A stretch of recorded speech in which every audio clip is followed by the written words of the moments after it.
Agaya ko na isang TFW na, wala pang experience. So napakahalaga yung walk-in, kabayan.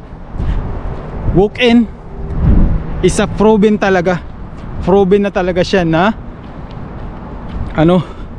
na mas mas magandang method sa pag-a-apply.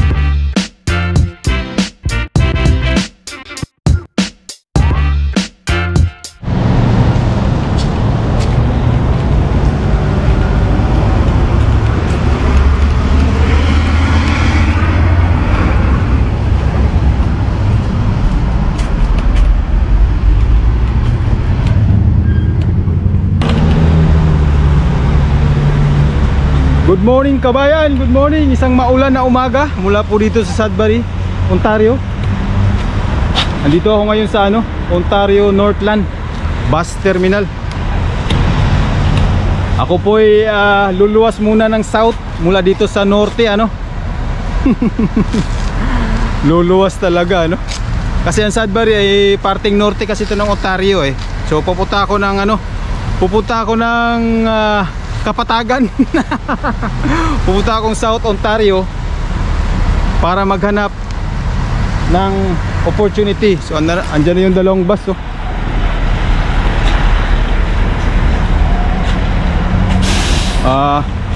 baka swertehin tayo doon.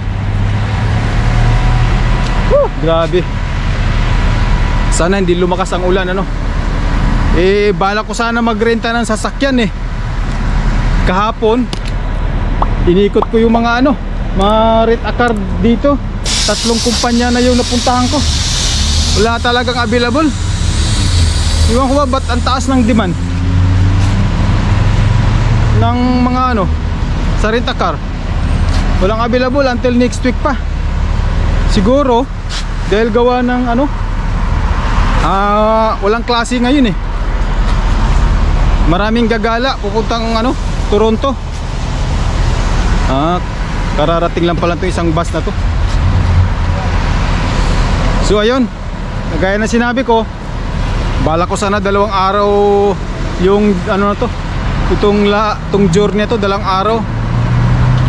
May ginawa pa naman akong itinerary, first day saka second day. Kapag hindi swertehin sa unang araw, may isang option ako, second day tutuloy ako ng Toronto.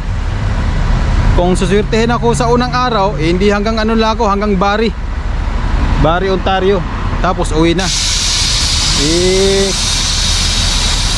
Minalas, hindi naman minalas, hindi lang sinuwerte, hindi na ako nakarenta ng sasakyan. Kaya ito, nagbus ako. Ang departure ng bus, ito sasakyan ko. Ang departure nito 7:10, 3 oras ang biyahe. So makakarating ako doon more or less alas 11 pasado na. Nag-uulan pa. Nag-uulan. O siya, kabayan, update ko kayo mamaya. Standby, antabay ka lang. Sasama kita sa aking biyahe today. Okay? See you soon.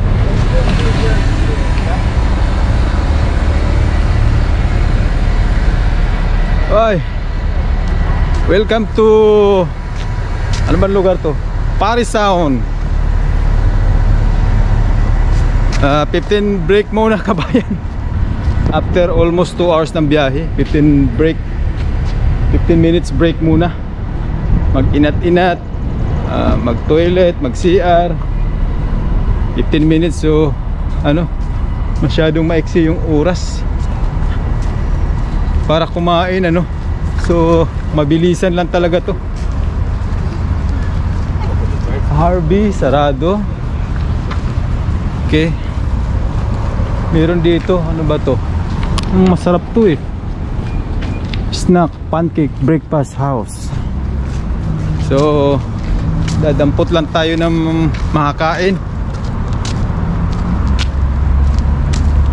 Okay.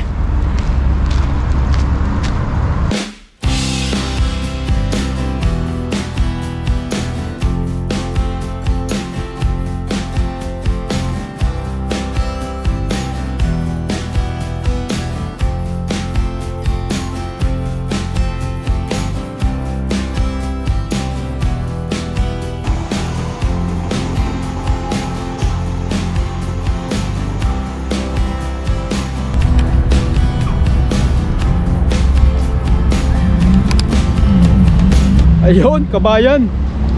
Bira oh. Nakarating din sa Barrie, Ontario.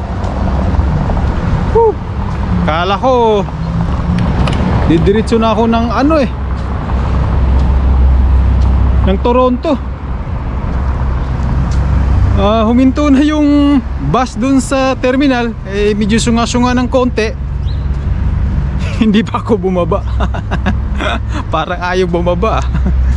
Nanatili pa rin ako dun sa bus. Tinatawag na pala yung pangalan ko. Ako pala yung tinatawag. Pambira, patanga-tanga kasi minsan yung mahirap eh. Maganda pala dito sa Barrie, ano? Malayong malayo dun sa Sudbury. Tignan mo oh. Tignan nyo oh. Ang ganda ano. Ang ganda ng paligid nila. City na city talaga eh. No. Hindi kagaya dun sa ano, sa Sudbury na hindi pa ganun ka ano, kaasinsado. Dito medyo asinsado na. City na city talaga yung vibes ng lugar na ito.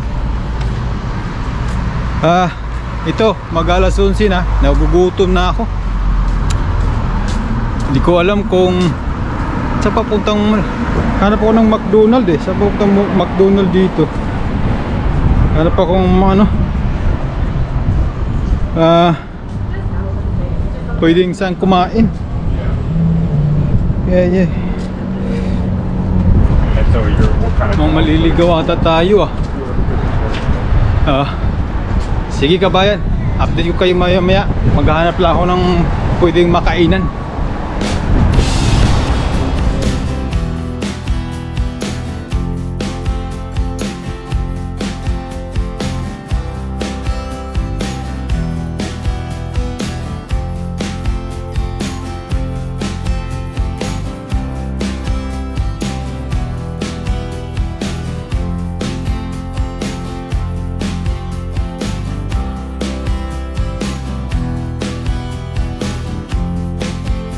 Yun, natapos din ang interview kabayan. Diyan ako nag-apply oh. Kelsey.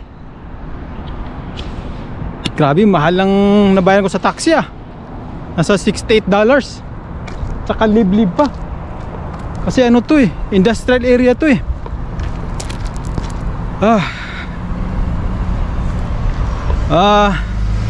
Yun nga. Regarding naman dun sa aking interview, may downside. Gawa nga ng current status ko ano. Ang current status ko kasi TFW. So wala silang, sa ngayon wala silang ready na LMIA. So yun ang downside ano kapag TFW ka. Yan ang problema ano.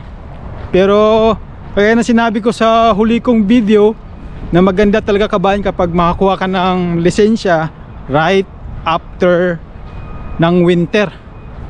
Kasi ngayon April, last month April, umpisa ng spring. April, May, June, July, August, September, October. So meron kayang 8 months sa pag-a-apply. Agaya ko na isang TFW na, wala pang experience. So napakahalaga yung walk-in kabayan. Walk-in is a proven talaga. Proven na talaga siya na ano, na mas mas magandang method sa pag-a-apply. Dahil nga walang experience at TFW pa. Yung online kasi maganda lang yan sa mga ano eh, sa mga may experience na. Okay? So ang employer na maghahabol sa iyo kapag may experience ka na. So kahit mag-apply ka na online, okay lang. So kagaya ko na baguhan pa talaga, mas maigi tayo ang maghabol sa mga employer. Mas maganda sila kausapin ng personal. Kasi makakuha ka ng idea, positive o negative man yan, downside man o upside, which is makakaroon tayo ng idea na mga gamit natin later on sa pag-a-apply, no? Kaya ngayon naglalakad ako. Ay nako, palabas hirap pa man dito. Looban, walang walang taxi. So yung Kelsey, sila, ang kanilang more on flatbed, open flatbed sila. Hindi sila yung mga dry na close na van, container van. Flatbed sila, kabayan. So sige lang, meron akong isang option na i-workout na magbibigay sa akin ng bintahe sa pag-a-apply.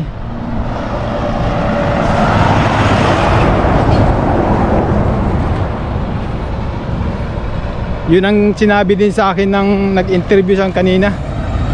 Ang ganda, oh.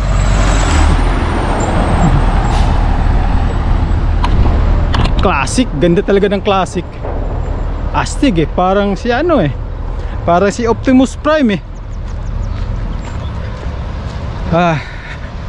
So punta ako dito, lumuwas ako galing norte. Sinubukan ko lang. So alam ko na merong downside sa aking application. So yung itinerary ko na pang day 2, hindi ko na itutuloy. Kasi sayang sa sayang sa oras, sayang sa financial, sayang yung pera na gagastahin natin. Kung may kulang pa nga ako, kumbaga pati din sila alanganin tumanggap sa akin, tanggapin ako kasi nga meron akong limited lang yung permit ko to work. In short, anong tawag doon? Hindi talaga ako legally approved na mag-work unless na makukuha ko yung isang option na binabala ko. Kasi nga close work permit ako Yan ang problema. Tapos wala pa silang ready na LMIA. So ito ang kagandahan na sinasabi ko sa inyo, no? Maganda mag-apply ng walk-in kahit maglakad ka ng ganitong panahon, walang problema. Walang problema. Kung nakakuha ka ng lisensya, malapit na malapit na mag winter, edi sobrang lamig. May tumatawag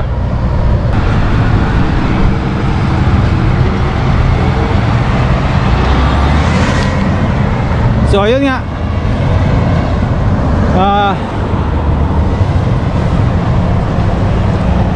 once na makuha ko na yung isang binabalak ko na kunin na magbibigay sa akin ng bintahe, isang papel na magbibigay sa akin ng bintahe, so babalik ulit ako dito, tatawag ako sa kanila para siguro para i-reconsider reconsider ang aking application. Ay nako,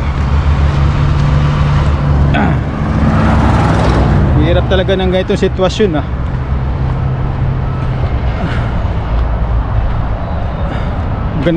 maganda pa maglakad malamig pa yung hangin okay lang maglakad-lakad, malamig pa yung hangin. So ngayon tatawag uli ako ng taxi. Mahal ng taxi $68. Nasa looban pa ako. Di ko alam kung may taxi ko alam kung may nagawing taxi dito banda.